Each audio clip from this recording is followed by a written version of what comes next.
Hello champs, आइए start करते हैं। मेरे पास एक यहाँ पे जो क्वेश्चन है वो जेई एडवांस का 2017 का क्वेश्चन है। ये देखते हैं। इसमें एक कॉन्सेप्ट है, पहले मैं आपको कॉन्सेप्ट समझा देता हूँ, उसके बाद स्टार्ट करेंगे। तो पहले देख रहे हैं, how many 3x3 matrices of M with entries 0 1 2 for which the sum of the diagonal entries of M transpose and M is 5। तो जब भी ऐसे क्वेश्चन आएंगे तो उसके लिए हमें करना क्या है, तो आपको ना इसकी डायरेक्टली वैल्यू याद होनी चाहिए, क्योंकि ये आप निकाल नहीं सकते, निकालेंगे तो बहुत लंबा टाइम जाएगा। इसलिए आपको एक कॉन्सेप्ट मालूम होना चाहिए। कॉन्सेप्ट ये कहता है कि यहाँ जैसे अगर मेरे पास आपके पास अगर ए मैट्रिसेस है और ए मैट्रिक्स के अंदर आपके पास क्या है, A11 A12 A13 A21 A22 A23 और A31 A32 और A33 अगर आपके पास ये दे रखा है तो आपको ये मालूम होना चाहिए।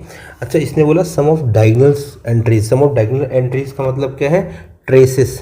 ट्रेसेस मतलब सम ऑफ डायगोनल के सभी एलिमेंट्स का सम। बट हमें यहाँ पे करना क्या है, हमें यहाँ पे हमें जो आंसर मिलेगा किसका, ट्रेसेस का सम करना है। बट हमें करना है ए और ए ट्रांसपोज के ट्रेसेस का, मतलब सम ऑफ ऑल डायगोनल्स।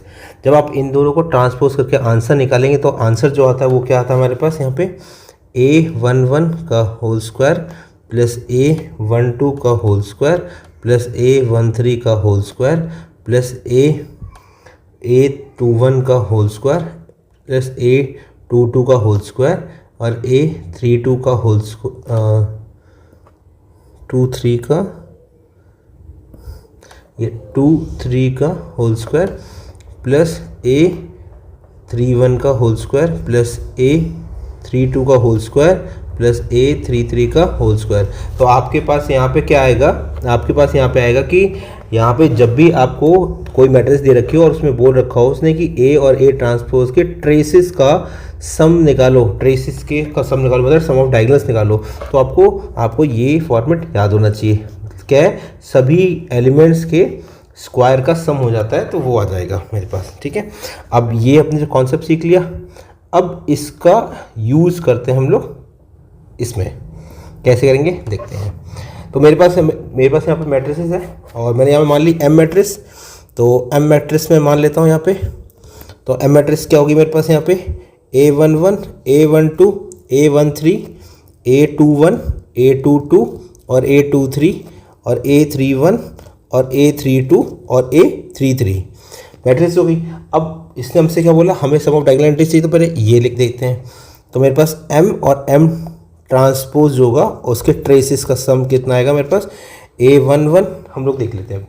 अब मेरे पास क्या, A11 का होल स्क्वायर A12 का होल स्क्वायर A13 का होल स्क्वायर प्लस A21 का होल स्क्वायर प्लस A22 का होल स्क्वायर प्लस A23 का होल स्क्वायर प्लस A31 का होल स्क्वायर प्लस A32 का होल स्क्वायर प्लस A33 का whole square.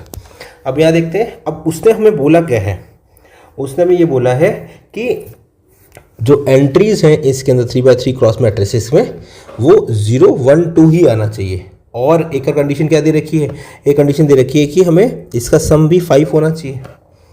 किसका सम, 5 सम किसका, और अच्छा एंट्रीज में, एंट्रीज मतलब ये इन सब जगह आप 0 1 2 के अलावा कुछ नहीं रख सकते। ठीक है, और उसने कंडीशन हमें यह दी है कि ट्रेसेस का सम मतलब सम ऑफ डायगोनल एंट्रीज का सम कितना होना चाहिए, 5। अब आप देख पा रहे हैं इसमें सारे एलिमेंट कवर हो गए हैं इसके अंदर। ठीक है, तो इसका मतलब क्या हुआ, हम इन सब की वैल्यू कुछ इस तरह ही रख सकते हैं जिससे कि इसका जो सम है ऑलवेज कितना है, 5 ही आएगा। तो अब मुझे कुछ केसेस बनाने पड़ेंगे और सोचना पड़ेगा कैसा केस।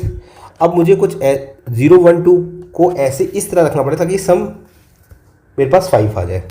तो एक कंडीशन तो ये हो सकती है, मैं क्या सब जगह 1 रख दूँ, 1, क्योंकि स्क्वायर भी रखा, 1 का स्क्वायर 1 1 का स्क्वायर 1 1 का स्क्वायर, तो 1 2 3 4 जगह मैंने क्या, 5 जगह मैंने क्या रख दिया, 1 रख दिया, 3 4 5 और बाकी क्या रख दिया मैंने, 0 0 0 रख दूँ एंट्रीज में, तो इन सबका सम 5 आ जाएगा। दूसरा केस सोच सकते हैं, अब मैंने 1 रख दिया और 0 रख दिया, हो गया। अब मैं 2 का ट्राई कर लेता हूँ एक बार। ठीक है, 2 का ट्राई, अगर मैंने एक जगह भी 2 रखा तो 2 का स्क्वायर कितना होगा, 4 हो जाएगा, और यहाँ पे 2 का स्क्वायर कितना हो जाएगा, 4 हो जाएगा। और फिर मुझे सम 5 लाने के लिए सिर्फ खाली एक 1 ही रख सकता हूँ और कुछ नहीं रख सकता। तो इन सब का भी सम 5 आ जाएगा और इन सब का भी सम 5 ही आएगा। बाकी जगह मैं चाहकर भी कोई नंबर नहीं सकता, मुझे 0 ही रखना पड़ेगा। आप देख पा रहे होंगे यहाँ पे, ठीक है।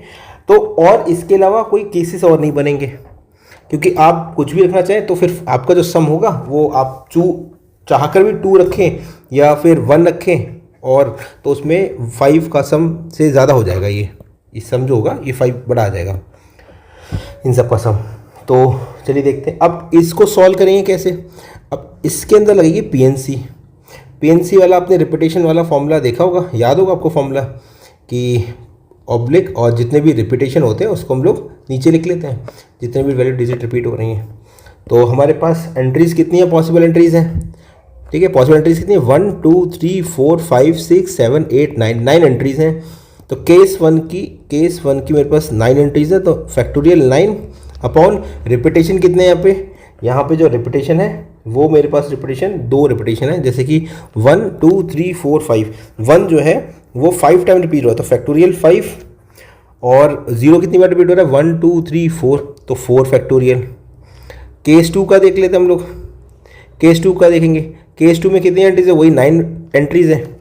और यहाँ पे जो मेरे पास आ रहा है, यहाँ पे जो आइडेंटिकल है वो देखो, यहाँ पे ये जो है ये रिपीट नहीं हो रहा है, तो जो रिपीट हो रहा है उसी को लिखेंगे। रिपीट कौन सा हो रहा है यहाँ पे, 0, तो 0 कितने बार, 1 2 3 4 5 6 7 टाइम्स रिपीट हो, तो मैंने फैक्टोरियल 7 लिखा।